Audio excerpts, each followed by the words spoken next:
It began with hunger and ended with destiny, but in between was loss, loyalty, and a vow that would rewrite history.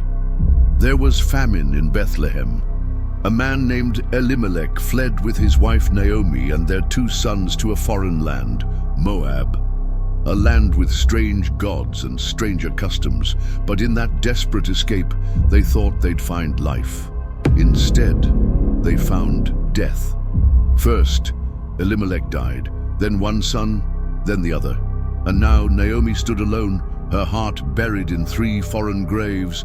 All she had left were 2 Moabite daughters-in-law, Orpah and Ruth, foreigners, outsiders.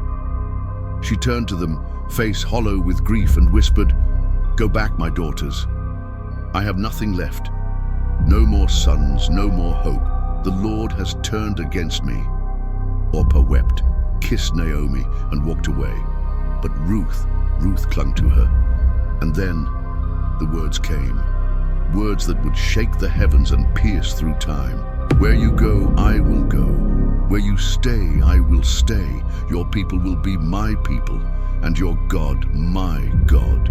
Where you die, I will die."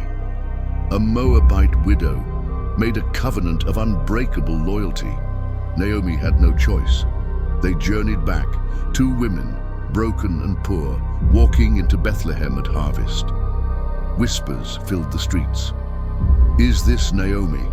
She replied bitterly, "Don't call me Naomi, call me Mara, bitter, for the Lord has dealt bitterly with me." But something was shifting. Quietly, invisibly, Providence was planting seeds in barren soil. Ruth went to glean in the fields, scavenging fallen grain behind the reapers. But the field wasn't just any field. It belonged to Boaz, a wealthy man, kind-eyed, powerful, and unknown to Ruth, a relative of Naomi's late husband.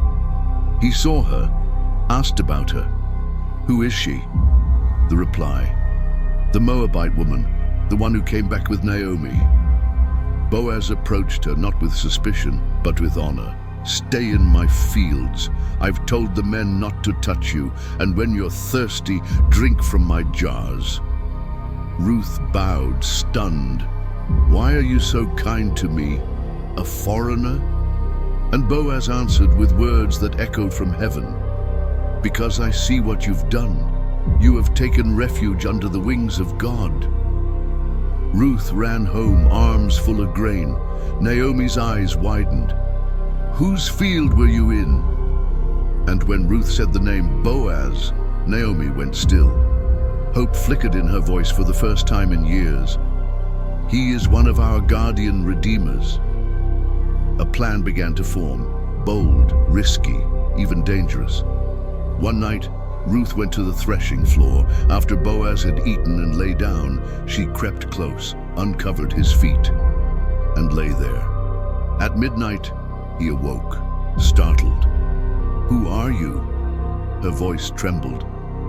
"I am your servant Ruth. Spread your garment over me, for you are a redeemer." It wasn't a plea for love. It was a plea for redemption, for restoration, for a shattered legacy to be healed. Boaz, moved to the core, responded not with lust, but with honor. "You have shown greater kindness now than before. I will do all you ask." But there was one obstacle. Another man, closer in kin, who had the legal right to redeem first. The next day, under the eyes of the town elders, Boaz laid it all out.